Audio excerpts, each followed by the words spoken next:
ঠাকুমা, তুমি এত বাটাবুটি রান্না কোথায় থেকে শিখলে গো? এসব আমার শাশুড়ি মায়ের কাছে শেখারে। শুনতে হবে, পুরনো একটা কথা মনে পড়ে গেল এই চিংড়ি বাটার কথা শুনে। আমার শ্বশুরমশাই নদী থেকে মাঝে মাঝে চিংড়ি মাছ ধরে নিয়ে আসতেন। এবার বাড়িতে তো আমরা অনেকগুলো মানুষ, আমার শ্বশুরমশাইয়ের ছেলে মেয়েই 9-10টা। আমি বাড়ির বড় বউ, আর বাকি কারো তখন বিয়ে হয়নি। আমি আমার ছোট ছোট দেওরগুলোকে ছেলে মেয়ের মতো মানুষ করেছি। শুনে তো আমি হেসেই পাগল। আরে হাসিস না, শোন আগে। এবার বাড়িতেই আমরা মোটের ওপর প্রায় 14-15টা মানুষ। আবার যখনই মাছ টাছ রান্না হতো দেখতাম কাকা শ্বশুর জ্যাঠা শ্বশুরের আরও ছোট ছোট 4-5টা ছেলে মেয়ে আমাদের পাশে এসে লাইন বাই লাইন খেতে বসে পড়তো।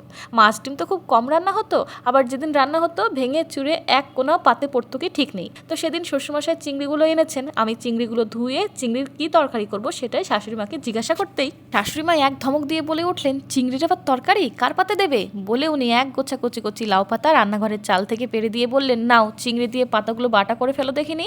শুনে অবাক হয়েছিলাম, তবে অভাবের সংসারে অতগুলো সদস্যের মধ্যে সেই সময় এক ফোঁটা পাতা চিংড়ি বাটার যে স্বাদ পেতাম তা যেন আজ অঢেল থাকলেও মোটেই পাই না। তোমাদের বাড়িতেও কি এমন গল্প শোনানো ঠাম্মাগুলো আছে? কমেন্টে জানিও।